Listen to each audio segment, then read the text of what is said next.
life-changing. And I stand on that.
Begins in 3, 2, 1.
Peace forever and always, and welcome to another edition of what we call the Realities Temple on Earth Internet Ministry. I am the gatekeeper or the host of this program, known here on social media. Wherever you may find me, I am known as the Mighty Angel Snub Nub 7. I am your soul brother. Number 1. It's Saturday, and really, Saturday is our day. And I'm always so happy to coincide with Soul Train. That was something that many of us look forward to every Saturday. We couldn't wait to see who was the guest on Soul Train. And I hope that one day, whether I am here or not, I hope one day that this ministry, people will wake up all over this nation and around the earth, will look forward to that which spawned, or that which is a child of the Soul Train. That which is making this grand attempt to rebirth what we lost that was ours and came from our womb.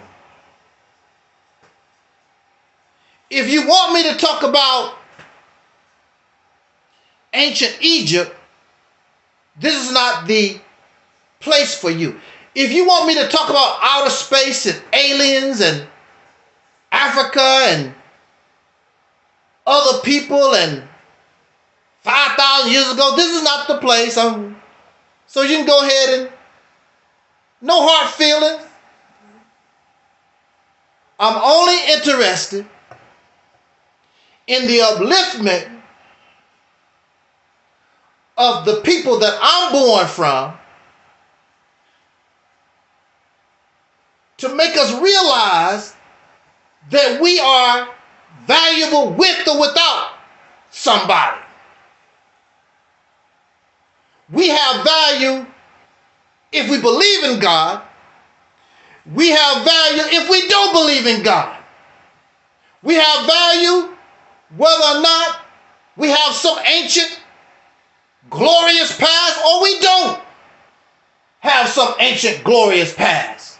It makes no difference. We have value. We are here to bring value and to let the earth know that nobody on this planet is better, more valuable than us. And we have pride in ourselves. And I don't need to try to place myself with somebody else to give me value. Shout out to our regulars. Shout out to the Twin Pyramids. Shout out to Deacons of Reality. Shout out to our Mellow Cap and Army Delight. Shout out to all those who support this platform. Shout out to all of you. Shout out to those who are in the clouds, those who are enemies, those who are friends. It makes no difference. It is always an honor that you would give us a few moments of your time. Can I rant just a little taste? Because something, there's something that grinds my gears. We haven't had a good rant in a long time. There's something that grinds my gears. Why, pray tell, Brother, what is grinding your gears today, this afternoon?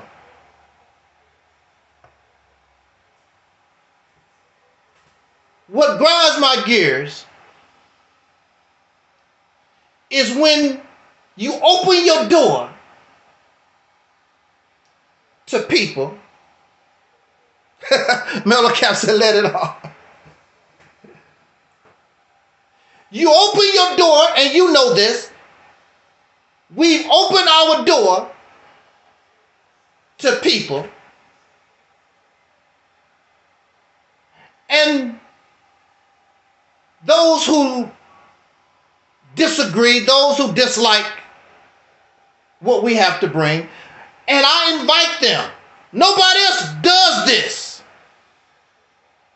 Nobody else will allow you to do what we do.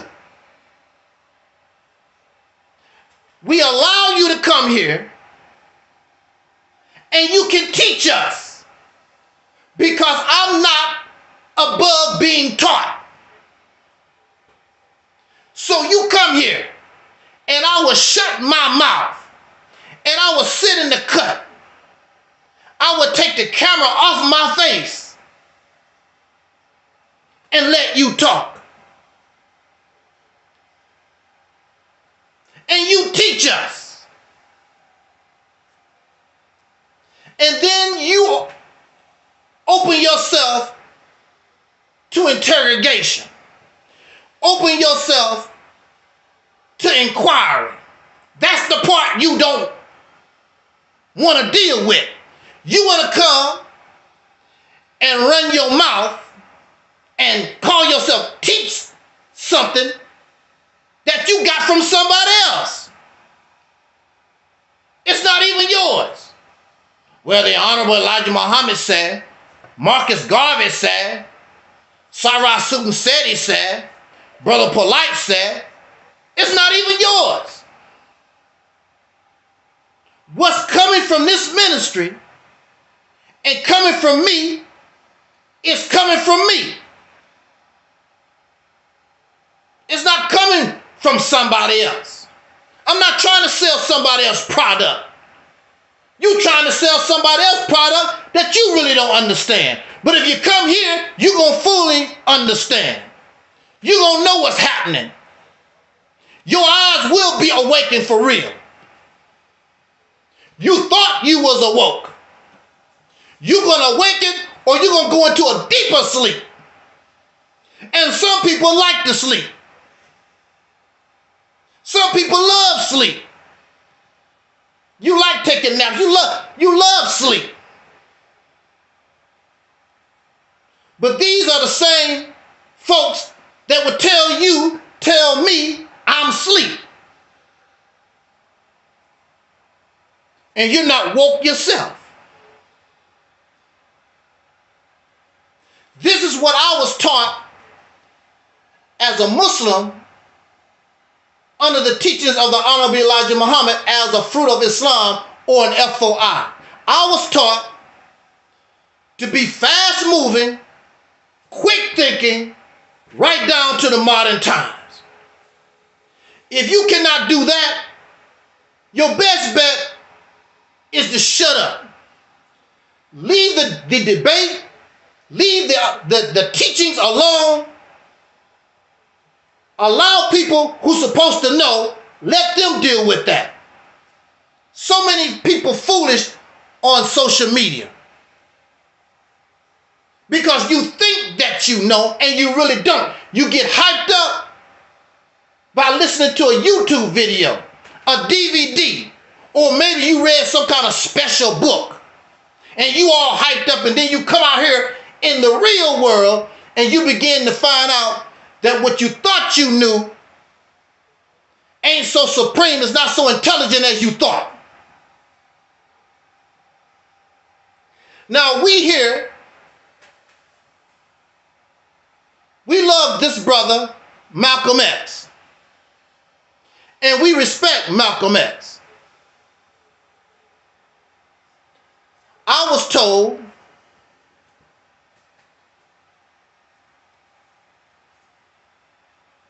that Malcolm X if he was here. Malcolm never lost a debate, which is true. But he would lose a debate in 2023. This is not 1963. It's a whole different ball game. Malcolm X and many people was not privileged to a lot of the information that we have today. Malcolm X and our ancestors didn't have the understanding that we have today. And what really must be understood, when you look at Dr. King, when you look at Malcolm X, Kwame Ture, even Marcus Garvey, when you look at all of our people, they were youngsters who have no idea that they were facing a government as tricky and deceitful as it was. They had no idea. They never faced a government before. All thing they knew, I'm suffering, leave me alone. And so they did whatever they could to try to get this oppressor off their back. They don't know what they was dealing with. And their information that they thought was the knowledge of self was nothing but fairy tales. Some of it's true, some of it's not. They didn't know. But this is the age of information. This is the age of knowing, not belief. That's over. Malcolm X was a believer. He knew some things, but he was a believer. And it's a lot of things he didn't know, but if he knew them,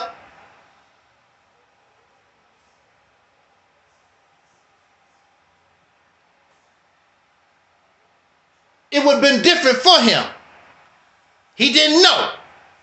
He was stuck in Arab la-la land.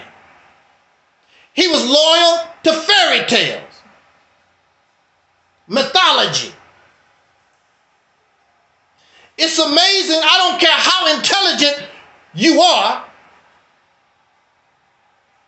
but religion and spirituality got you believing in things that's just not realistic. So how intelligent are you really? You have a doctor's degree,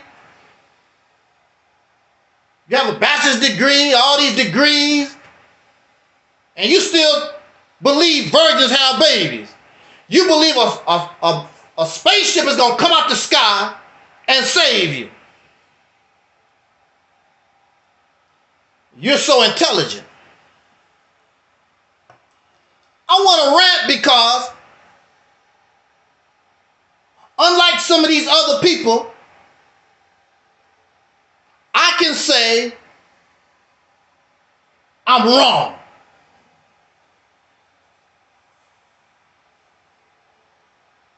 I made a mistake. I'm in error. I can say that. No problem. I'm not going to let you tell me just anything. I'm going to question it. But I can say I'm wrong. You never hear them say, I could be wrong. You always hear me tell you. In fact, today, I could be wrong. I could be in error.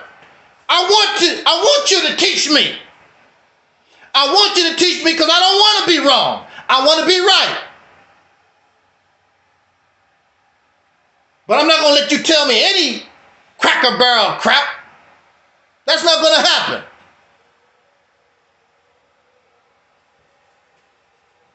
We should be happy that people show us our error so that we don't make a mistake. Because sometimes making a mistake can get you killed. It can bring harm to you. There are people who were millionaires yesterday and now they broke because they made mistakes handling their money.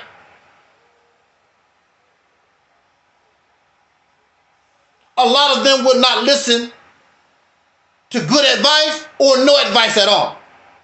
And so all the millions that they had, now they're homeless on the street. As many of you know, on this platform, I drove trucks. And as a truck driver, there are certain streets that you can't go. There are certain places you cannot take a truck. You'll get in serious, serious trouble. You could even lose your life.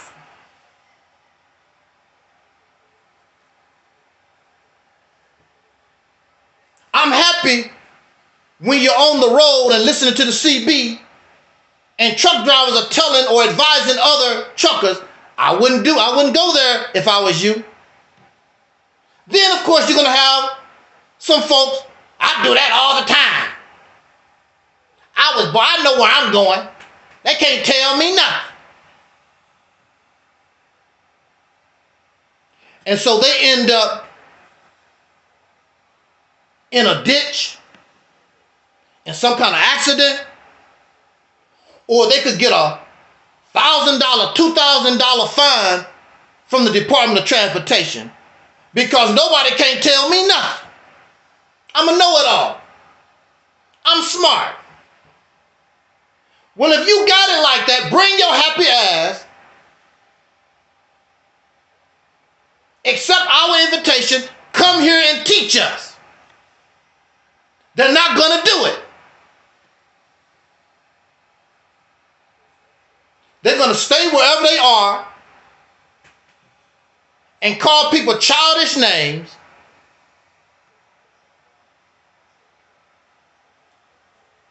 That's all they can do. I want to make this rant about this group of people calling themselves the black conscious community, pro-blackity, blackity, all this blackity, I love the black and the African and the black, all that nonsense. It's a relic of the past.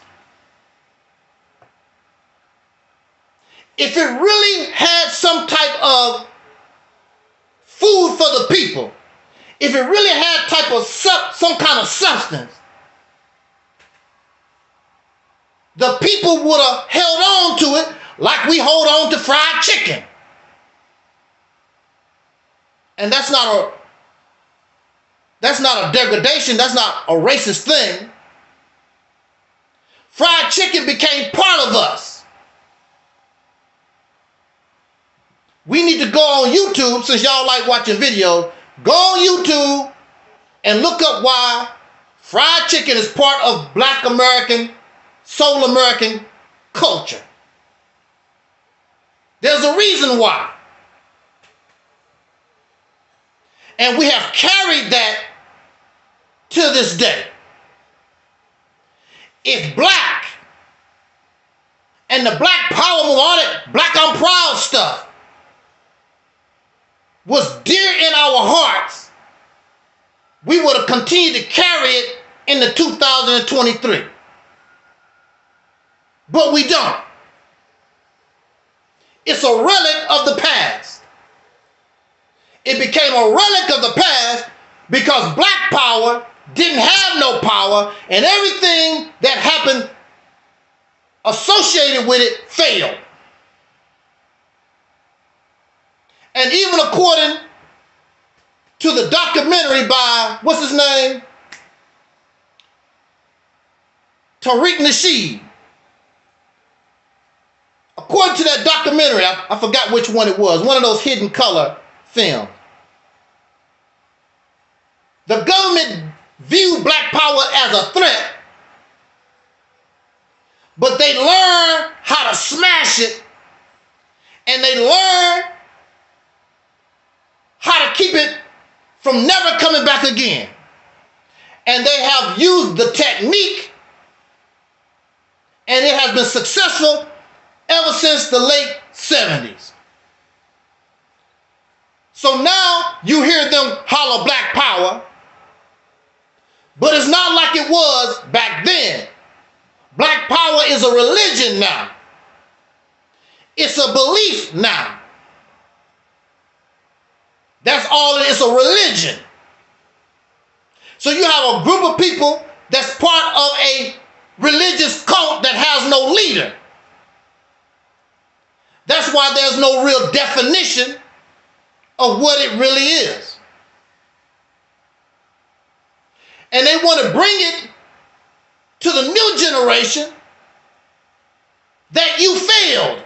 Because if you had taught the new generation and nurtured them in black power, then it still would be here, gaining power, but it lost power because you failed and didn't give a damn about it no more. Including the children of those who promoted black power. All of us are comfortable in the scraps from the civil rights era or the black revolutionary period. We're comfortable with that. And nobody is interested. It's a relic of the past. So you will hear them say, I'm the new Dr. King. I'm the new Black Panther Party. The new Nation of Islam. The new UNIA. Trying to resurrect the dead. But you can't resurrect what didn't have no power to live. It died. It's a relic of the past. And the new information that now that we're privileged to makes it even weaker. This is a new mindset today. We have to look at things differently today. This is not 1963. This is 2023.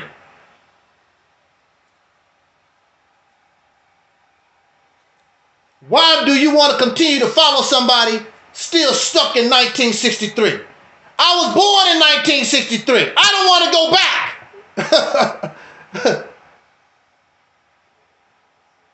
So they get mad and angry at you because we reject black power, Pan-African consciousness, and African spirituality, all this stuff that they believe in. Because it's a religion.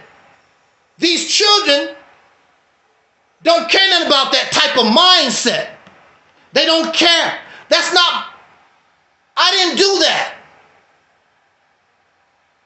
We as a people did it. We didn't teach our children.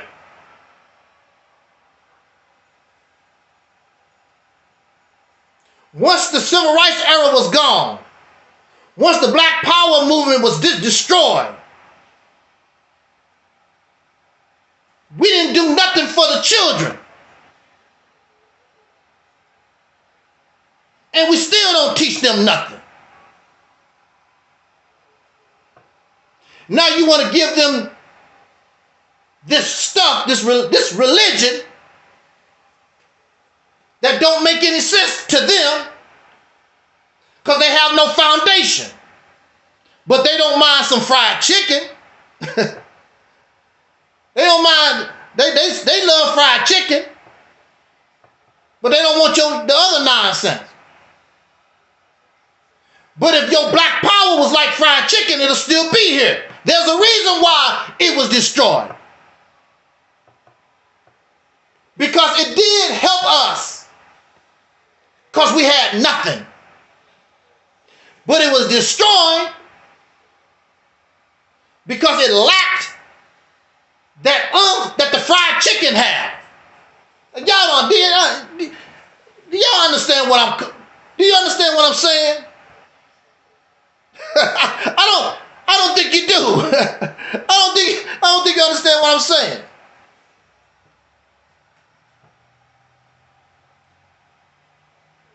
So here we are. They want us to be African, and they talking all this blackity black stuff.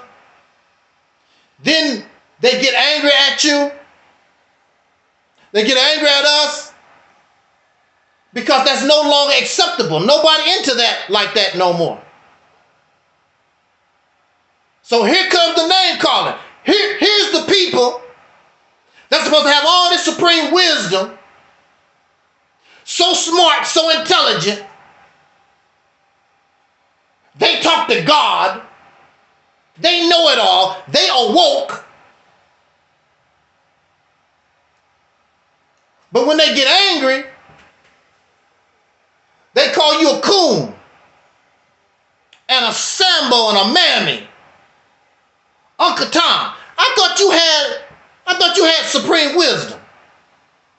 I thought that God talked to you. I thought you read all these books. You read all these books, and when you finish, oh, you a Uncle Tom, you a Sambo, you a coon. So you make yourself even look worse because you read all these books. John Henry Clark, Dr. Ben, Ivan Smirnoka, whatever his damn name is, Francis Quest Wilson, Neely Fuller Jr. You got all these damn books, but when it's all said and done, you a coon, you a Sambo, you a mammy, you Uncle Tom. That's the best you can do.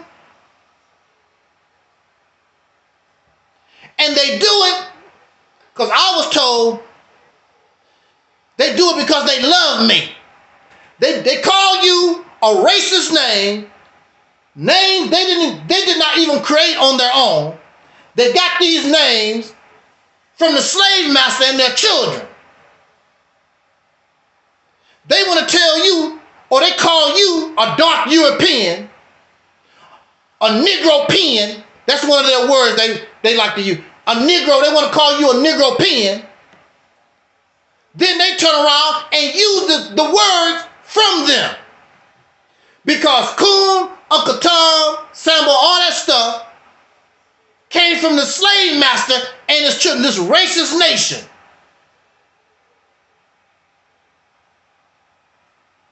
But we the Negropean,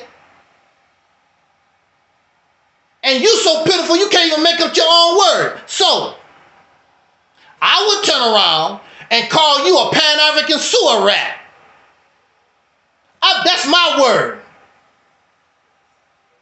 I call you a pork chop, a piece of doo-doo. They want to get angry and all upset, but those are my words. I'm not copying a European. I'm not copying a racist. But if you want to call people names,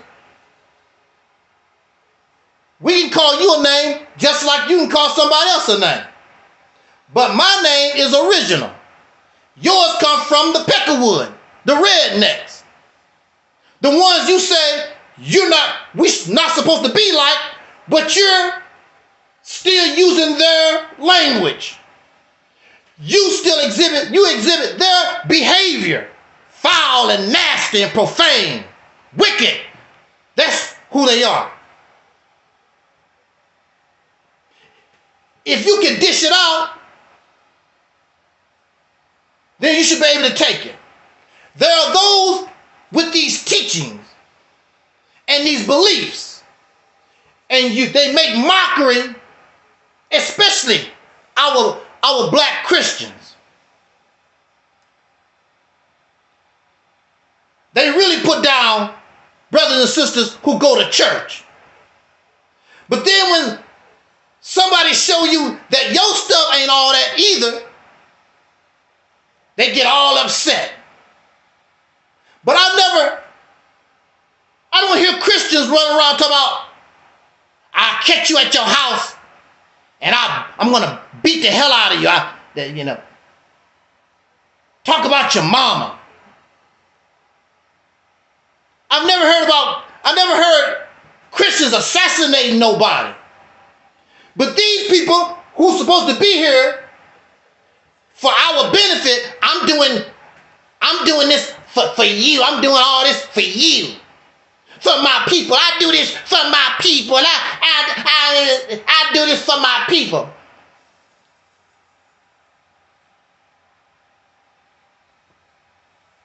This is how they treat you. Nasty. Bullies. Well, I'm the wrong one for you to try to bully because I come from the same place. Some of the best orators, articulate, charismatic folks that we've ever raised came from out of the Black Power movement. We applaud and give you credit. That's where I come from. I was trained in that. And so, shouldn't the real truth, shouldn't the real awakening have a representative that can also throw down with your happy ass? Because I'm going to show you once and for all that you're wrong. You're not going to come here. And you're arrogant. That's why I love to be on their neck. Because they're arrogant. You never hear them say, I could be wrong. And all their funky debates is a joke. Because in a real debate, you are going to submit. I'm going to get you in a corner and you are going to submit that you are wrong. That's an error. I'm not going to let you slide. What they call debates is nothing but arguments. They get to argue back and forth. No, I'm going to kick you up. You're going to explain yourself. That's what they do in a court of law. Especially when they know you're lying. They just keep pressing. And they just keep pressing. And some people can't take the heat. I did it. I killed him. I shot him. Can't take the heat.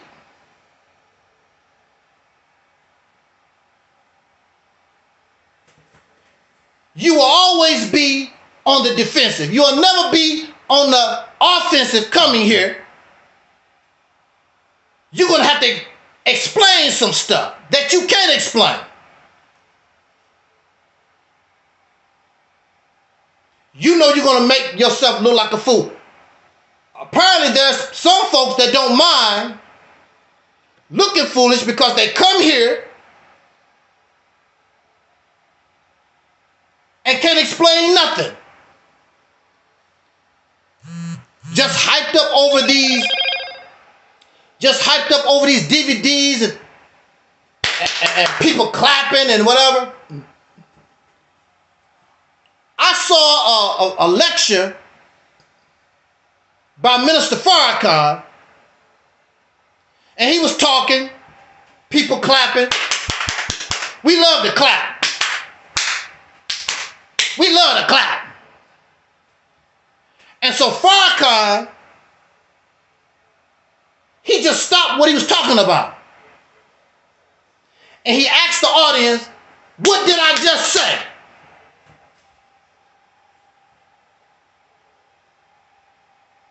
They didn't know. How embarrassing. They just know that they listen to this person and they usually like what he have to say and they just clap it. Didn't even hear what the man was talking about. How embarrassing. This is how we are, personality worshipers. We treat this black power thing the same way we would at an En Vogue concert. The same way. It's just entertainment.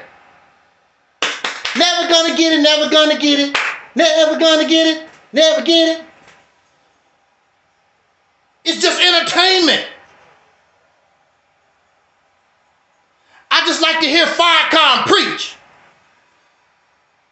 What is he preaching about? I don't know.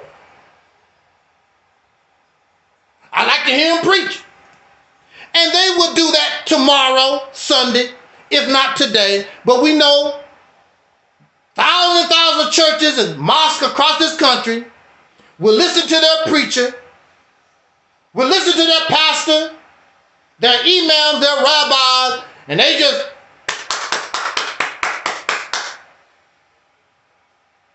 And not only that, they really don't know the Holy Bible. They don't know the Holy Quran.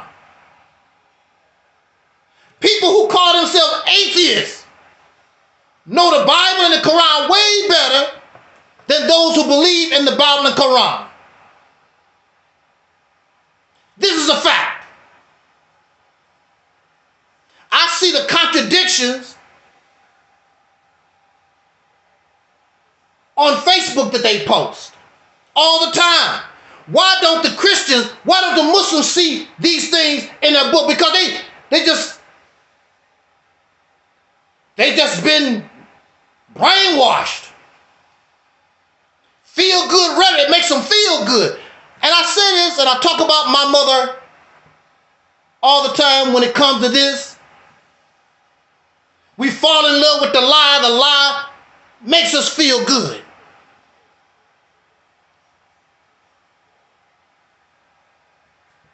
Because how do the atheists know and you don't know? Some of these people never really read or have never really read the Bible.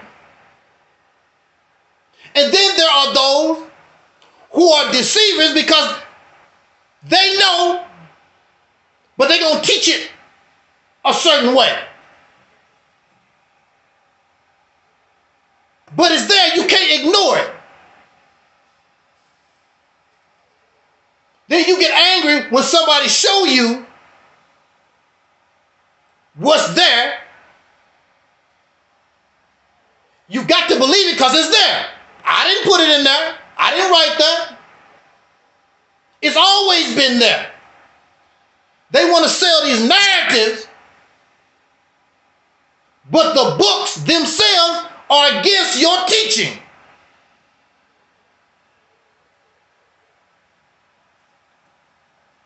You don't want to mess with me. And I don't even have to go there. I don't have to go in there and get every little contradictory, every little knick-knack stuff in the Bible and the Quran. I don't even have to go there. I can keep you in check just on the basics. And I can handle anybody you got. I don't care how smart they are, who you think they are, how popular they are. We can deal with anybody. You don't have to come here, invite me to your place. You feel more comfortable. But I've been to a lot of y'all places by myself. Nobody else, by myself. I take on the little fellas, and they send me to the big boy. And the big boy has no choice but to bow down to the real truth. Now, when you mess with these black power folks, they get angry and upset. They might try to hurt you.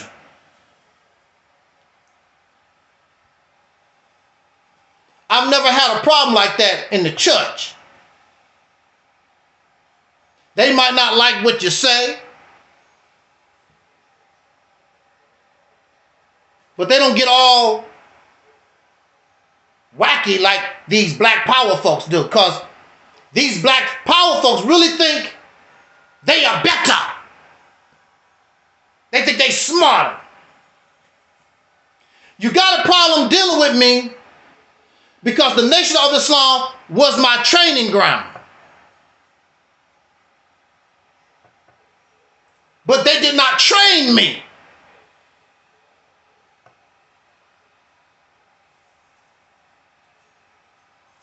I was taught about debate and how to debate when I was in high school. Some of you had classes in debate in school.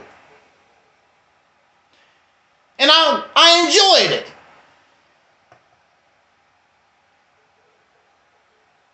I enjoyed the debate. And of course, the crux of your debate is to find the error, find the weak spot in your opponent's argument. I'm trying to get the video when I was 16 or 17 years old. My class, we had this contest. It was some type of competition we was part of. And my debate class, we participated. It's difficult. I'm having a difficult time trying to find that. I would like to see that myself. When we participated in this debate thing.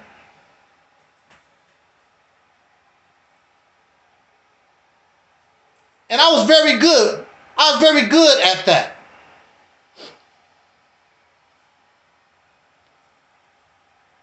But my real training in dealing with arguments, and I talked about this before, was arguing with my sisters when we was children.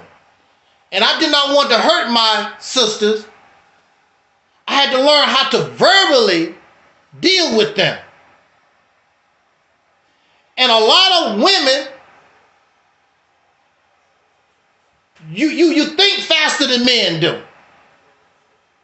And you got that tongue and you a lot of men can't handle it. A lot of men are just slow in the mind. They can't handle that barrage. They call it nagging. And it's even worse if it's the truth. And I learned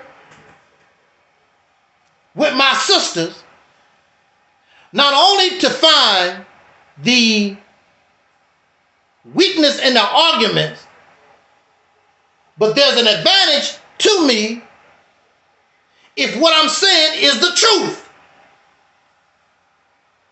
That's the hurtful thing. That's why they have a problem with us. If we was just outright telling lies, or if we was just outright making an error, that wouldn't be a problem because they could easily show the lie, they could show the error. Their anger comes from us telling the truth. So when you combine somebody with the skills that I have gotten throughout the years, and I've done this for years, and let me put the frosting on the cake. The frosting on the cake was, as many of you know, I was locked up unjustly in a mental institution for 10 years. And I was introduced to the law. And the law, when you're dealing with the law, you're dealing with facts, not no beliefs. Speculation, I assume. They want to know facts to the best of their ability. That's how it is. So here I am in a situation. I have to deal with people who they don't care nothing about your speculation or your beliefs. Facts to the best of our ability. So that's why you have a problem with me. That's why You folks that don't have any experience in debate, you have no experience in law, you have no experience in law, you have no experience in debate, you can't do nothing with me. Because you don't even, what you trying to explain don't even belong to you anyway. You don't know. You just repeating, regurgitating what you told. That's what you're doing.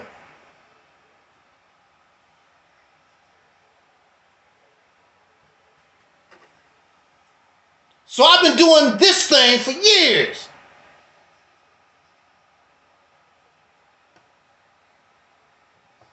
And even to this day, there's nobody in my family, they don't want to argue and debate with me, because I'm not going to argue with you unless I know I can win. I will submit. Did you hear what I said? When you're telling the truth, that's a waste of time for me to debate and argue with somebody, and I know I'm going to lose. But y'all don't mind being embarrassed like that. I would rather say, you got me. I'll do better. You're right. I'd rather do that. I'm not going to waste my time knowing I'm wrong. But you have no integrity. So you're going to argue knowing you wrong. You're not going to get me hung up because I can easily say, I don't know. I can easily say, you got a point. You can't do that. Everything about these blackity black folk, they know. Well, if you know, then come bring your ass here and teach us what you know. You don't know nothing. And you get your ass whooped intellectually here. So I've been doing this a long time. Since I was very young. And when I joined the Nation of Islam, you are expected to defend the teachings of the Honorable Elijah Muhammad. So what make you think that I can't defend the reality's temple on earth? Matter of fact, if I thought the reality's temple on earth couldn't handle the heat, I wouldn't be here. If I thought the reality's temple on earth had so many holes in it, filled with mistakes, I wouldn't even attempt to even bring it. But I know the strength. I know the foundation. And I've switched, and I've changed, and I threw this out, brought this in throughout the years. Some people, you have shown me that's wrong. And I'm like, yeah, you're right. And I get rid of that. So I get stronger because the foundation is right. The right and exact that you claim you got.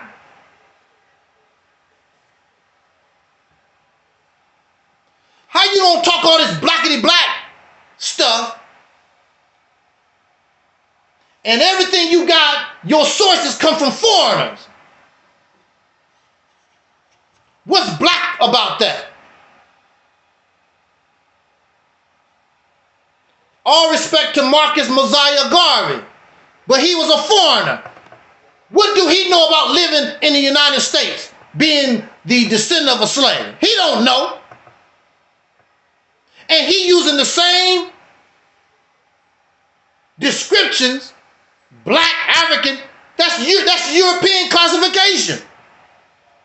Why did he come and tell you about some African tribe or whatever? He's going to talk about Africa. Africa is a European race or a continent that was named by the European. And black is a race classification by Europeans. If Marcus Garvey knew so much, why didn't he bring something, an actual definite, some tribe from Africa or whatever? He didn't. Where did he get his information from? Where did Noble Drew Ali get his information from? Where are these folks? It's not coming from us. We got foreigners telling us who and what we are. That's what the topic is today.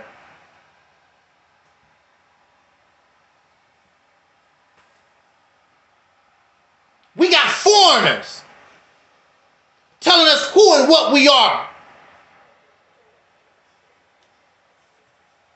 Because they know that they know our origins. And so they know that there's a void missing. And they know we la-di-da. And we embrace all these things because we need something to make us feel good.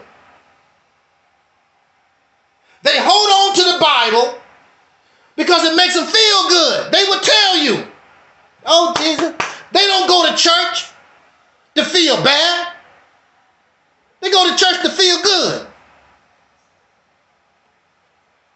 You go to the liquor store to feel good. You don't go to the liquor store to feel bad.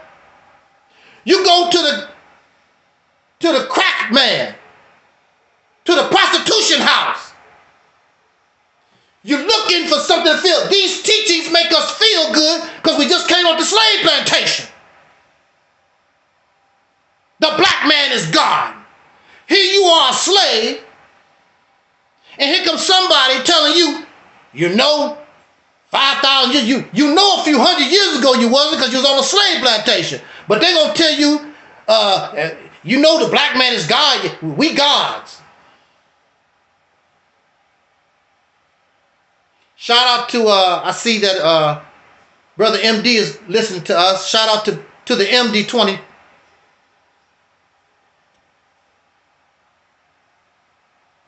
I saw some of that video too, MD.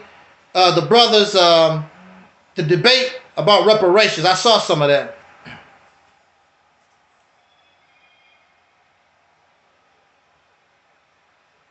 So these people are going to tell us who and what we are. But we do this thing, we attract to these things because they make us feel good.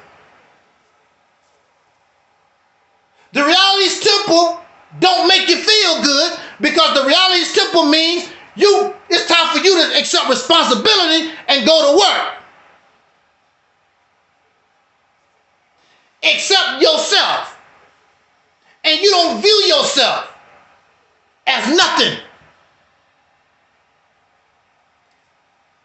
You want to be called God, and you was a slave on a plantation. The black man is God, and these people took over the whole continent of Africa. Explain that to me. We the original people, and we so great. We so smart, and we so intelligent. And some people out of a cave took over your whole continent. Explain that to me. We gonna rise again. When the black man wake up, we gonna take our rightful place. You was awoke. Then here come these lies. God put us to sleep. No, you got your ass whooped. God didn't put you no sleep. Those people came in with their guns and whatever weapons they had and kicked your ass. And you sold each other out. You helped them kick your ass. That's what happened. It had nothing to do with no damn God. You was a damn fool. Like you still are. You still carry the same behavior till this day. Nothing has changed. You're not going to rise. Even though the root of the word slave or the origin of the word slave come from these people, what the Slavic people or whatever was enslaved in Europe, When we think about slavery, we think about the black man. And you ain't no damn God.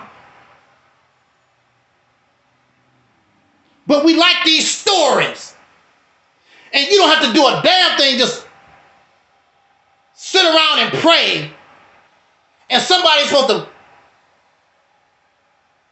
put all this, give you a reward.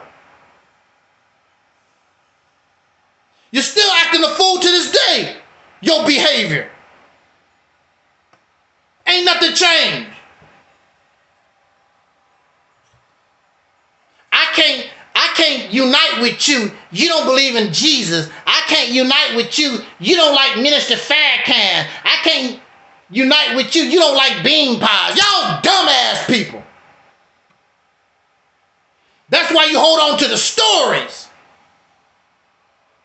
And while you hold on to these stories, these fairy tales, the real world keeps moving forward, leaving you behind. What happened? What happened? We don't do that here. We accept the reality of the situation. Not gonna call you a God unless you earn it. Not gonna call you a man unless you earn it. Everything you get, you should want to earn. I don't want God to come save me. I can save myself. If I'm a child of God, hell, I got powers like a God. What I need God to come save me? Why do I need mommy and daddy to pay my bills when I can pay the bills myself because I go to work every day? So why should I wait on God? And even in your scriptures, in your teachings, it says God only help those who help themselves. If I can help myself, what the hell I need you for?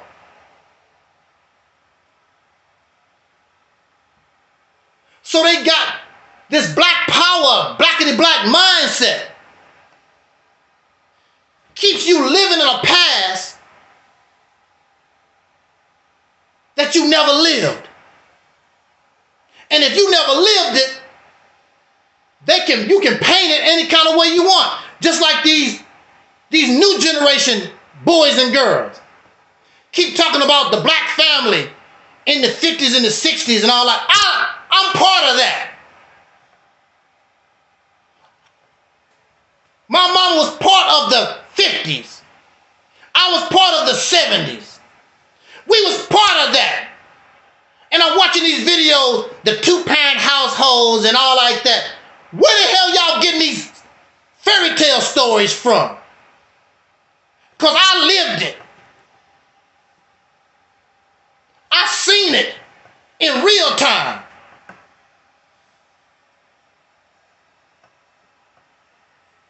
Oh, black people, we was more loving. When the hell did all this happen? Segregation was better. How the hell do you know? The youngster said, segregation better. Segregation was much better. How the hell do you know? You weren't even alive. I lived through it. My mama lived through it. And the people during that time, where are they at talking about, it was better, all right. Where are their voices? Because they know that's a damn lie.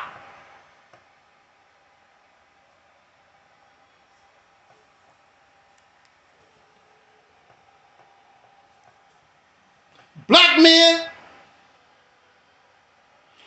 men have always abused the sisters.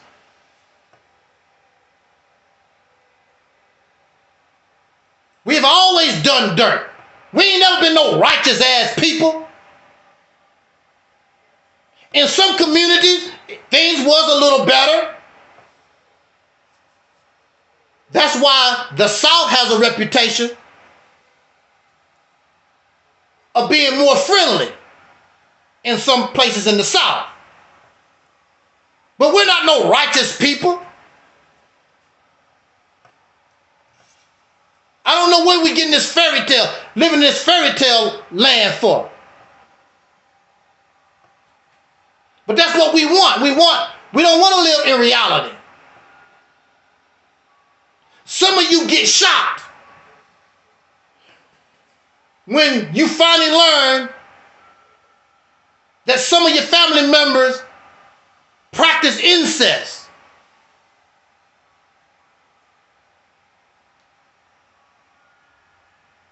And some of their babies was sent off somewhere. That's what they was doing. A lot of the dirt that people was doing, including white folks back in the day, they kept it undercover. It's not open like it is now. Ain't nobody running around here. We got liquor stores now. It was liquor stores then. It was heroin and whatever drugs. Ain't no righteous people. So all this stuff they talking about how wonderful the black community was back then or whatever. Where the hell you getting all this stuff from? That's not real. And a lot of things, remember, a lot of things that black people did, soul brothers and sisters did, our ancestors done, it wasn't because of lovey-dovey, it's because they didn't have no damn choice. I gotta work with a black man. I gotta work with a black woman, because white folks ain't gonna let me do a damn thing. So I'm gonna have to work with my own. But as soon as the door was open, you see what they done. Don't blame Dr. King. Their happy ass wanted to do that all the time. It was the white man that stopped them. But as soon as the white folks said, y'all can come, it's all right now, there they went, soon as possible.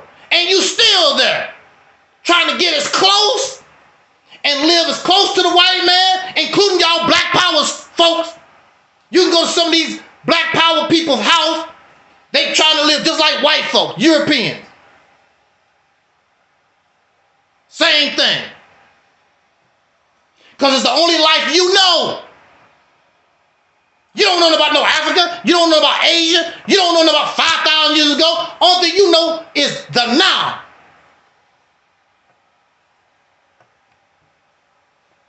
When I was a little boy, we didn't have electricity.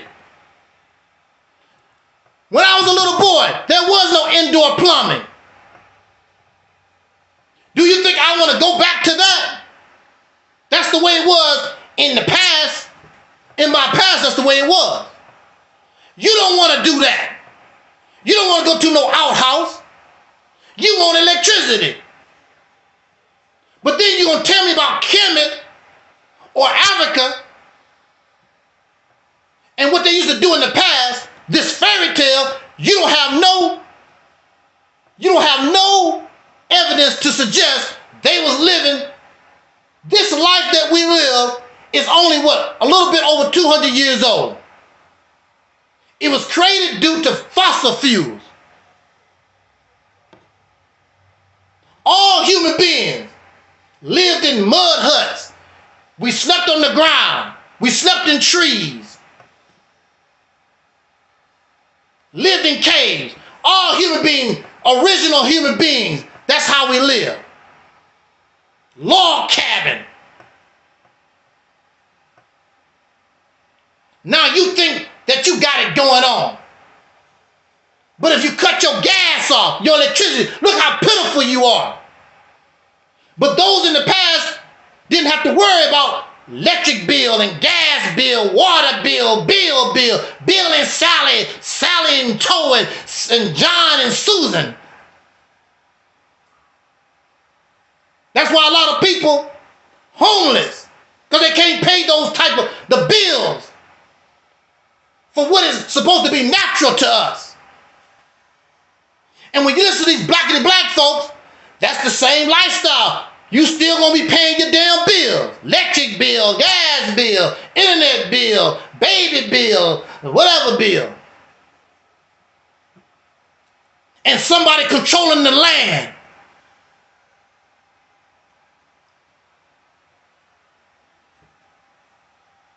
All of us deserve some land.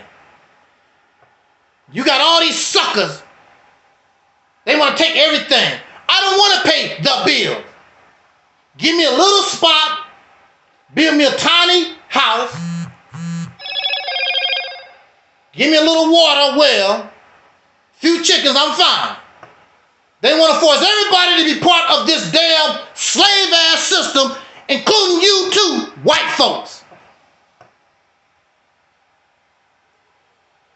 But there are people, what they call them off-gridders, getting off the grid. Smart, getting off the grid. But you got to have land. And most of us can't afford no land. We can't get nothing like that. So we are at the mercy of these people that control everything. And the black folks, their idea of life is the same. That's why they need the resources. That's why they need the resources of Africa. That's why they need the resources of Africa. So they can keep living like Europeans. So you can keep playing on your Facebook and your computers and make all this damn electronic trash. Cell phones, computers, and all this other stuff.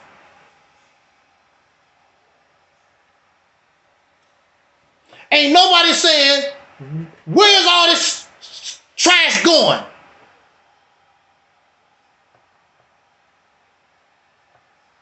Where are all these cars and computers and printers and televisions and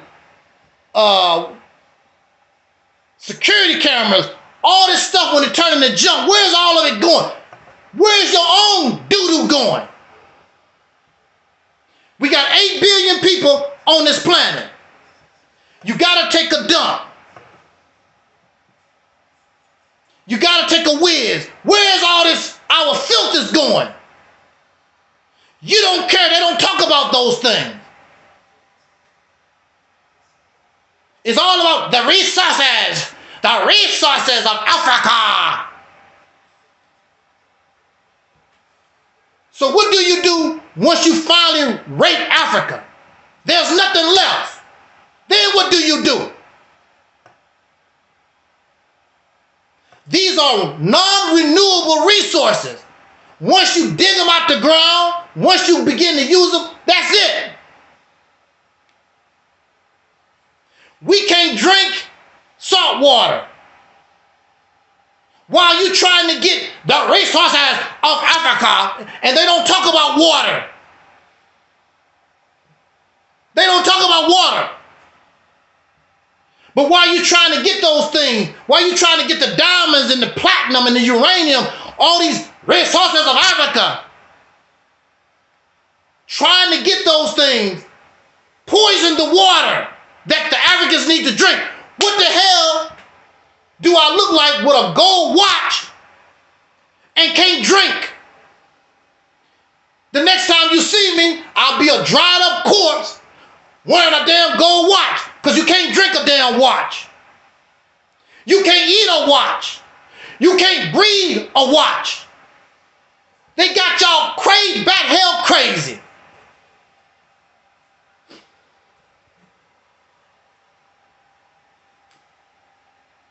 I can be corrected. If I'm going in the wrong direction, correct me, because I don't want to be wrong. I don't think that I'm wrong.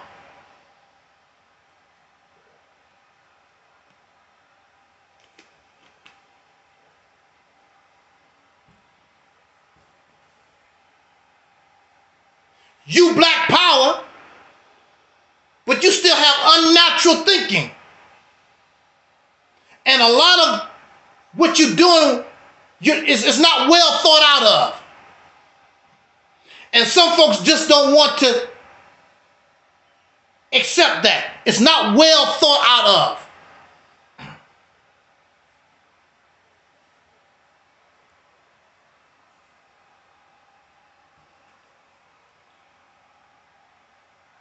I want my culture. What is wrong? I don't want black power. Black power is a relic of the past. It served its purpose, and it's time to move on to better things. But black power want us shame of who we are as soul brothers and sisters in this nation, as freemen in this nation, as foundational black Americans in this nation. They want us to be part of a foreigner. I don't want to be that. You shouldn't want to be that.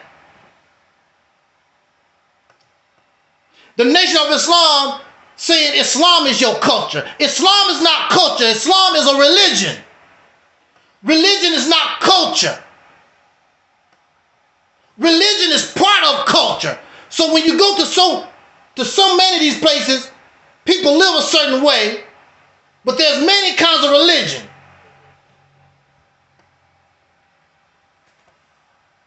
But that's not culture. Religion is not culture. Religion is a belief system. Spirituality is a belief system. It's not culture. What is culture? Anytime you can correct me, what is culture? We gonna make things simple here. You don't have to be Albert Einstein. You don't have to be a rocket scientist. It's very simple. What is culture? Culture is simply the way of people live. If you live on an island, chances are you're gonna make things from coconuts. You're gonna live off whatever the sea can give you. You're gonna design things with sand or whatever, because that's how you live. And it don't make no difference what the religion is. Everybody is gonna live this culture because that's all you got. You live on an island.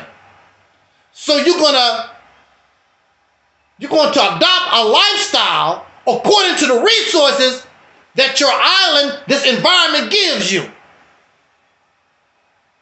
There are Eskimos. I know there are people talk all this vegetarian stuff. There are people on this planet who are not vegetarians doing just fine. There are Eskimos who barely eat vegetables because it's not available. You don't see vegetables growing in Antarctica. They live off seal and whale and whatever. There are people called the Maasai who live in a desert-like environment. Very few vegetation for human consumption. They drink animal blood, raise cows, they eat meat, raw and cooked. That's their culture. That's how they live. That's what culture is. If I'm wrong, put in the chat room. Come here and explain it to me. That's simply what culture is. Your lifestyle. For our ancestors, slavery was a culture for them in America. Slave culture, a subculture. It wasn't the culture, but it was the culture they developed being a slave on a plantation. Slave culture. So they began to develop a way of life according to the resources that was given to them on the slave plantation. Then, thank you, MD. Now, if MD can bear witness, I must be on it. MD is not stupid. MD 20 is a very intelligent person. So, I have to get, if MD tell me I'm off base, I got to respect that. I got to look it up. I don't want to be wrong. That's all culture is. Your lifestyle developed according to your environment. Religion was not part of culture. Religion came after the fact. Some idiots in their imagination, because the people was ignorant and illiterate, they made up stuff because they didn't know things. So they just made stuff up.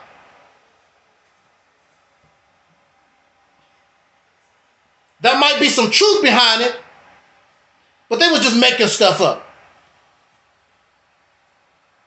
And we don't know how to discern from the truth from fantasy and fiction. That's y'all problem.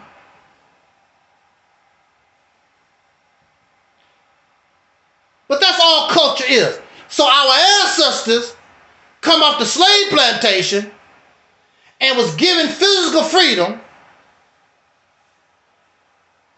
and began to try to integrate into main society. This is what you have to understand about integration. There's no such thing as segregation.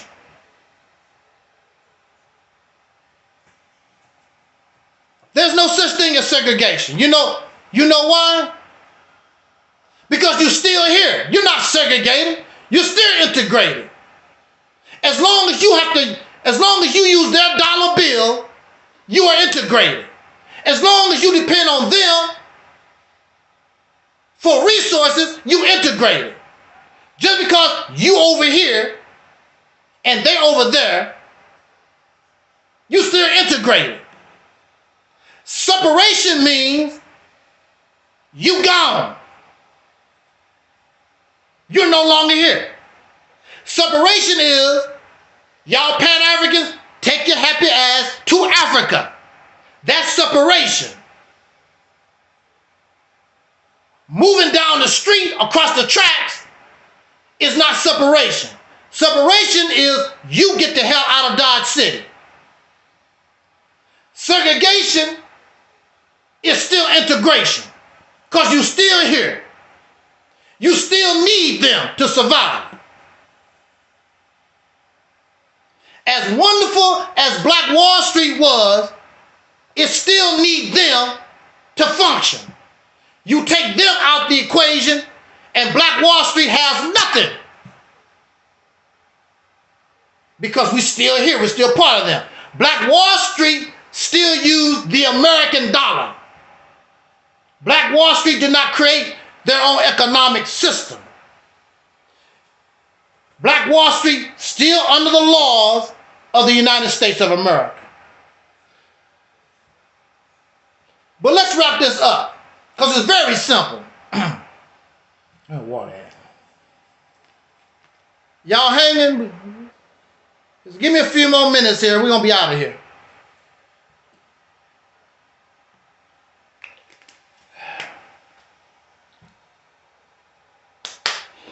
All right. So our ancestors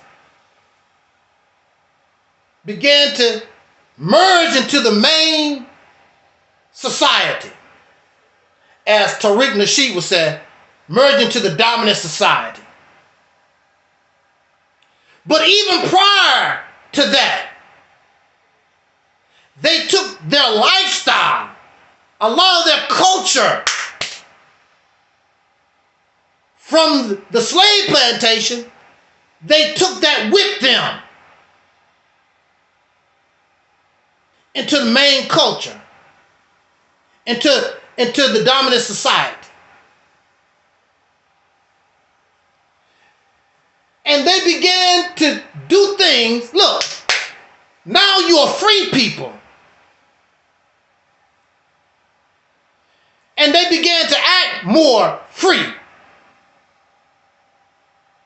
So as a free people, you began to create things that come from yourself. Even though we in America, you take things that's American, but then you take things and make it your own. You take the English language and you make it your own. I heard through the grapevine, I really don't know, I heard that the Nuwabians, their leader Malachi York, whatever his name is, developed a language that they were using. But even prior to that, we were developing, even on the slave plantation, we were developing ways to talk to ourselves so the slave master wouldn't know what the hell we're talking about. And we could talk in front of the massa. He would have no idea of what we was talking about. It became our language. To my knowledge, we developed something, our people developed something called Pig Latin. And then, of course, as you know, we're known to develop our own language. Some people call it Ebonics. And I know even for me, I had to learn, what the hell y'all talking about? Because all black people don't know Ebonics. All black folks don't know Pig Latin. That's a strange language to me. I had to start learning these things. What you talking about, bruh? And then we developed ways of communicating that we did just to ourselves. Like you would even see on What's Happening in some of those old 1970s sitcoms. We know how to take the hand and do the slap, and that was something we did it came from us. The handshakes. And then we would do something in fun. We would make mockery of ourselves, and nobody should take it serious. We just having fun. Called the Dozens. You saw some of that on some of these 1970s sitcoms. All that came from us. Nobody was doing the Dozens. That came from us. And then it's a way that brothers and sisters, we carried ourselves. I can't show you here, but y'all done seen it, our walk, our swag, how we did things, how we wear our clothes, how we talk. And then anything that we get, it don't have to belong to us, but we make it our own. We put our own spin on it. I don't know where basketball come from. Don't care. I know when the brothers got a hold of that basketball, the game became exciting. Bruh was like, I can't just bounce this ball like this. Let's put some soul on it. And they start flipping and dunking and spinning around, and that's what even the baseball just can't do it. This gotta slide a certain way. Gotta hit or put some soul in it.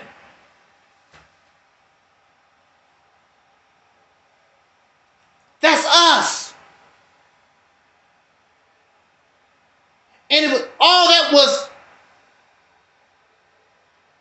a part of something that we call soul. I don't know where soul come from.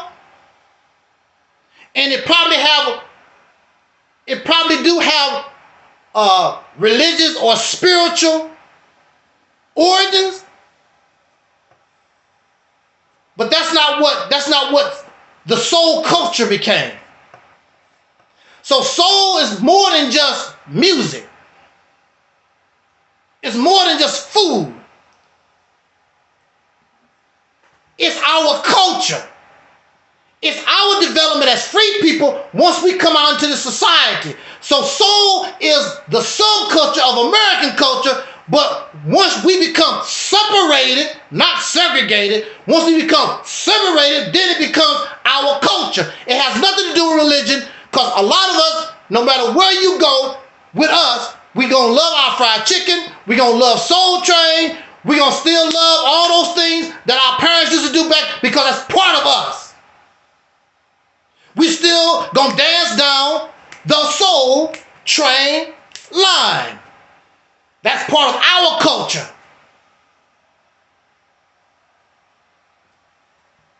These blackity black power folks don't want us to be ourselves.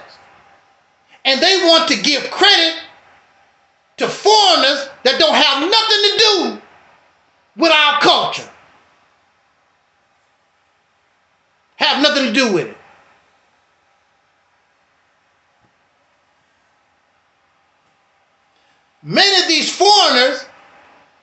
that's your brothers and sisters, they don't want you to have reparations unless they part of it.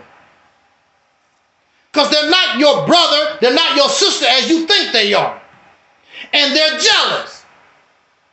Go to your oppressor and ask for reparation. Everybody want to get on our back. The reason why they're here is because of our ancestors, because of us. They wouldn't even be here.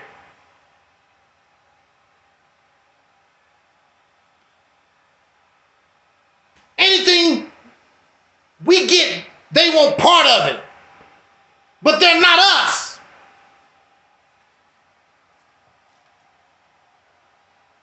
Where was they when our ancestors was on the slave plantation? Where were they when our people was marching and getting bit by dogs, sprayed with fire hoses, our children getting taken to jail? Where was they? I'm black too. I'm black. Give all the black people a reparation. But since they're not part of it, I think everybody should just live a life on their bootstraps.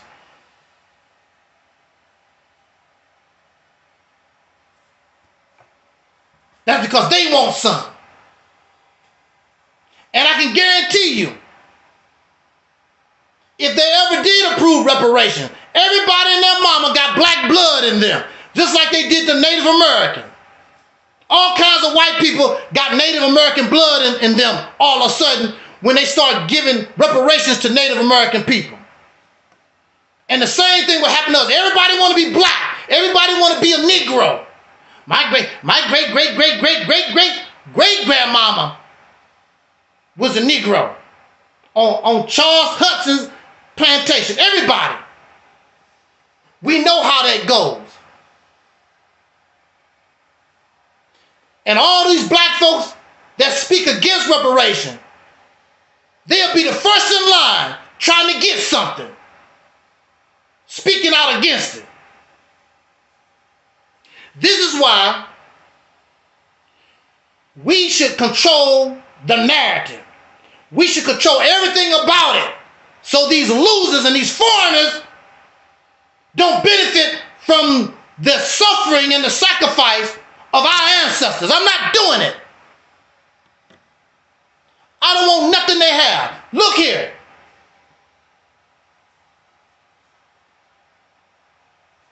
It don't make no difference if we are some kind of an African. It don't make any difference. I'll give you an example to say why. The comedian Richard Pryor, may he rest in peace. I love some Richard Pryor. Richard Pryor said when he first started in comedy that one of his influences was Bill Cosby. And when he first started doing comedy, he was trying to copy Bill Cosby. But after a while, it started messing with his, as they would say in religion, it would start messing with his spirit. And Richard Pryor began to do comedy for him. Not because he wanted to be like Bill Cosby. I want to do comedy for me. I want to be me. I want to talk about my experience. I'm not Bill Cosby.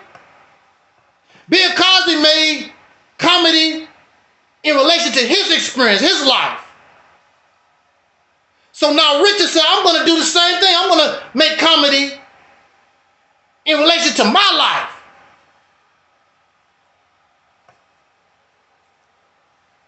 It's not fair to our ancestors that we forget them. It's not fair to ourselves that we forget the genius, the intelligent, wonderful people who we are, that we demonstrated to be.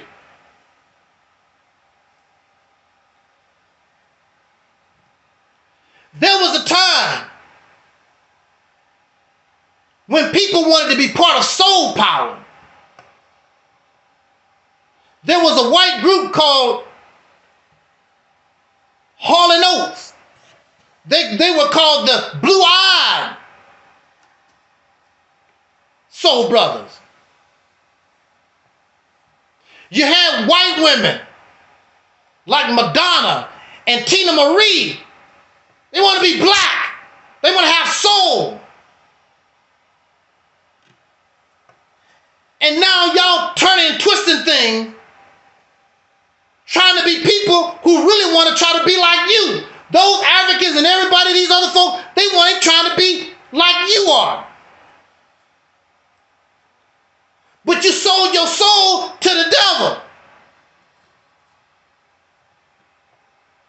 Not no fantasy devil. I'm just saying you just sold yourself out. There's no real devil. I don't think so.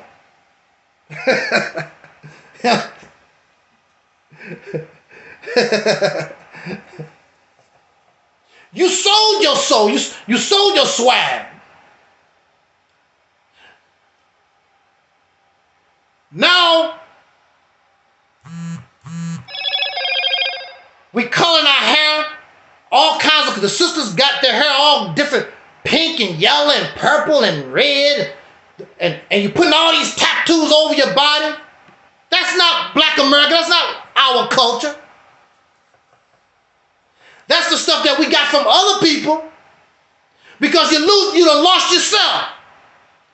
Putting earrings in your nose and earrings in your tongue and all that stuff. We didn't do that kind of stuff. It's not part of our culture. You go back and look at us, our culture. The brothers always used to like to dress up in suits all the time. And you walked around with your head held high with pride. That's the kind of example. That's what our people was doing. Look at the Motown. Look how classy we was compared to Beyonce. All naked and shaking your butt and all that nasty stuff. Our people, we was classy. We went into showing your assy. Showing your assy was for prostitutes, for the dark side of life. The underground culture. Prostitution and liquor, strip clubs, drunkenness. That's not part of our culture. That's not what our people striving for. But that's what it is now. You can go on Instagram, you can go on Facebook, and now the sisters got all their butt cheeks out and all like that. Look at me with the piece of string in there, dancing around. Little baby twerking, little girls twerking. They putting all these hair puffs and braids and stuff all in the little boys. You can't tell the little boys from the little girls. We didn't do that in our culture. It came from our intervention or interaction with other stuff. That's not part of our culture. We didn't come up like that.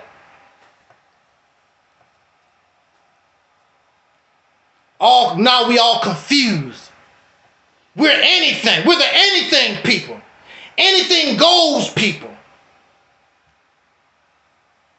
So I'm glad that you don't gravitate towards soul power, because that's not what soul power is. The anything people. Anything goes. And you don't know where the hell you're going. Confused.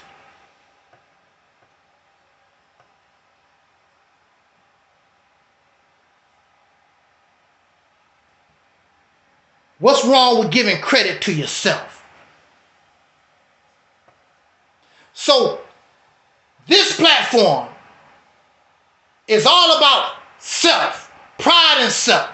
As a freeman, as a foundational black American, as a soul brother and sister, a black American.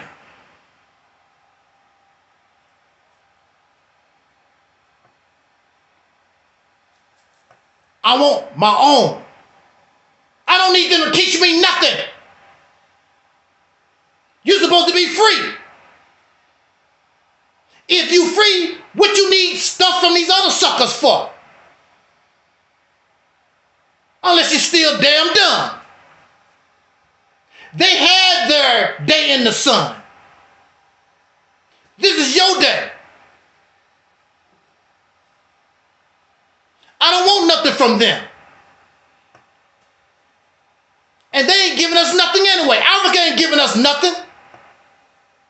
It's over 50 nations in Africa. What have they gave us? What are they giving us? What do they promise to give us? They ain't giving us nothing. Why in the hell should I hoop and holler about some Africa? They ain't doing a damn thing for us.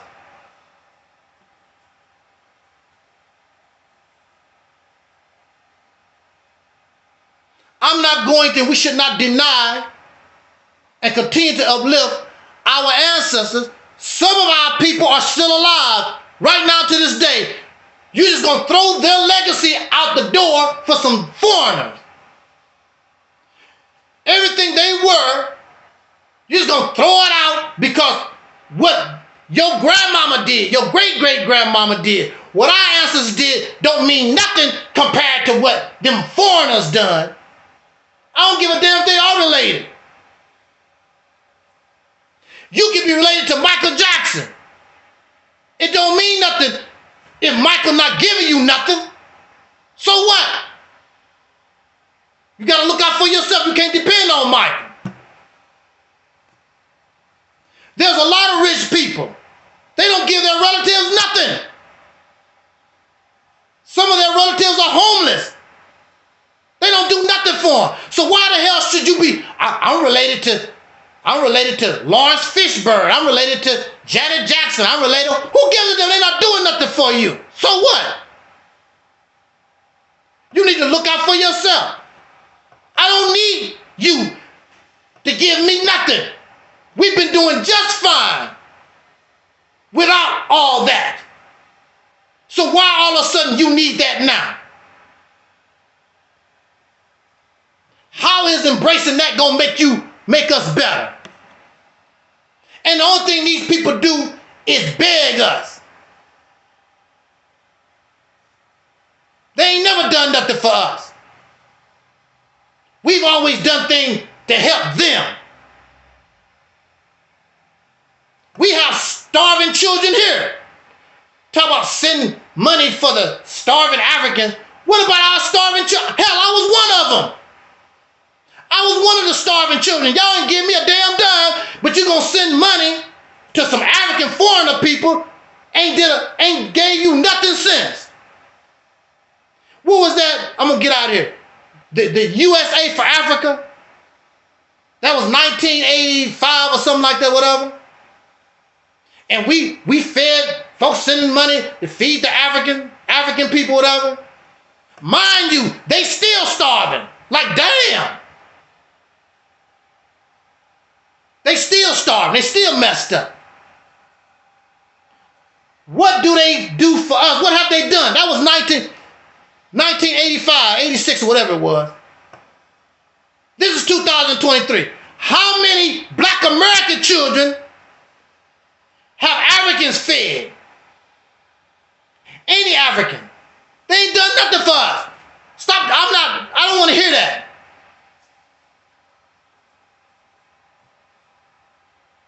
Because we related. Because we come from Africa. So what?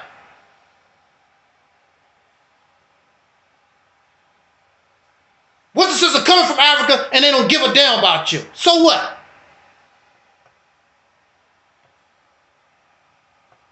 I'm gonna build on my own. Soul power is bringing back our culture, loving ourselves, looking out for ourselves to the best of our ability.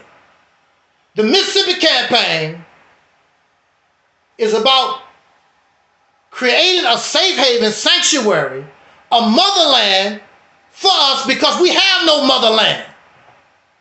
So since we don't have a motherland, we have to create our own to take care of our own. And if you don't understand that, you got a rude awakening coming to you.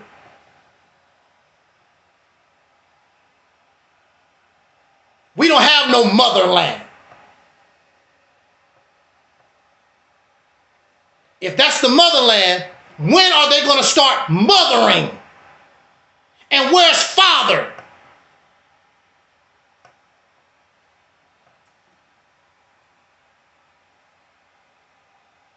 I don't want to be them. Be yourself. When you're yourself, nobody can tell you who and what you should be. But when you're a Muslim, when you're a Hebrew, when you're a Moor, when you're all these other things that you're trying to be, and some kind of African, somebody can dictate to you what you're doing right, what you're doing wrong, because they control it. You can't tell me what soul power is, because we drive this car. Nobody can tell me nothing. But you can be told that you're a fake Hebrew, you're a fake Muslim, you're a fake Moor, you're a fake African, because they control that. You want to be part of something that you did not create. We created this. This is us. This comes from us. So if they wanted to become part of us, we tell them, this is what you can and cannot do if you want to be part of us. Because this is us. We run this. How you going to get angry at somebody you trying to be them? And since it's them, they know a fake them when they see it.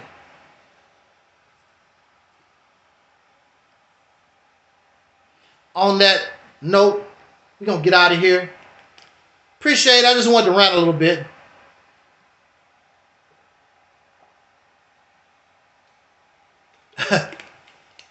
Get that off my, knock some of the dirt off my shoulder.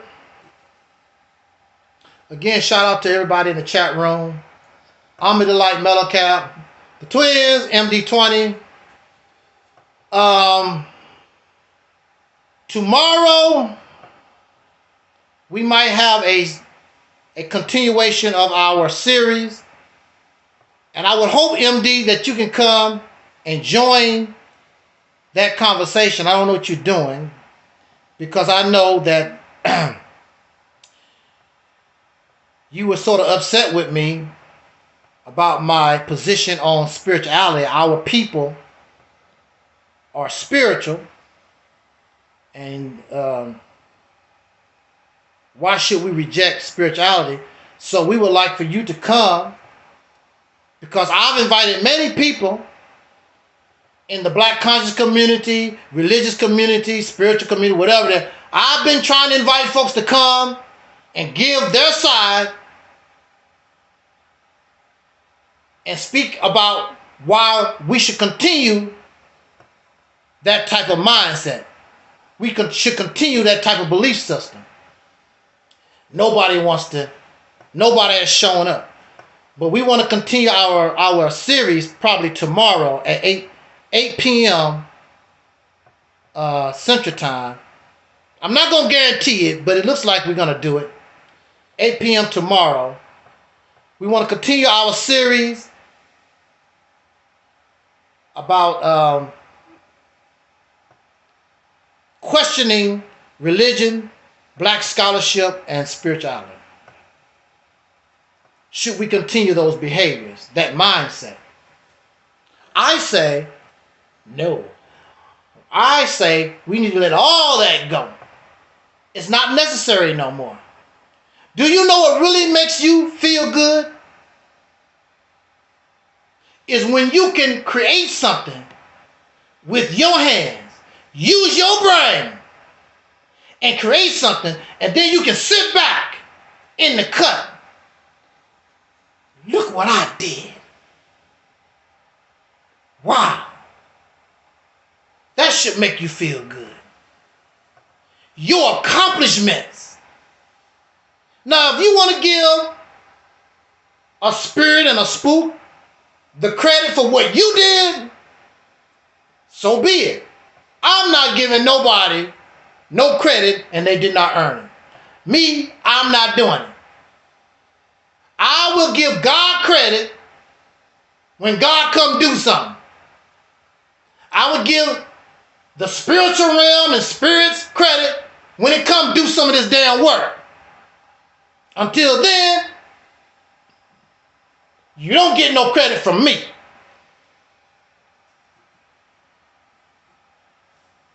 I get all the credit. And you should feel the same way. You should not want nobody to get credit that they did not earn. Because if that's the case, that's less work on us. I would want God to come and do something. I'll be happy for that. But I'm not going to do all the work. I was on a job like that. I was on a job doing all this work and the supervisor was running their mouth. I'm like, oh, no. But they get credit for the whole job. I'm the one doing all the work. They was drinking coffee, smoking cigarettes, running their mouth. I said, no, not me. They had the nerve to get angry at me. I'm the supervisor. I don't give a damn if you're a supervisor. You're going to supervise your ass over here and do some work because that's what you get paid for. Being a supervisor, meaning you do the work, you just supervise the work. It don't mean your happy ass sit around smoking cigarettes and drinking coffee. I'm not doing that. I'll quit.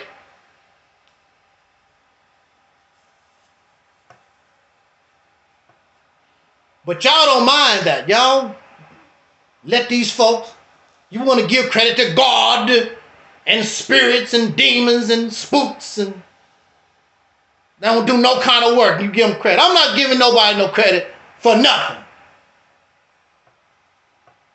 When I was locked up, I had some public defenders help me.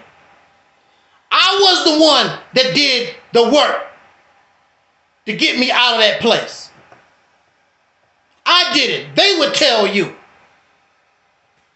I'm the one that wrote up the document. When I went to court, the other lawyers thought I was the lawyer instead of the defendant or whatever you want to call it. I get the credit. I did the work. And whatever you do, you should be happy to take the credit for what you do. Stop giving credit to other folks.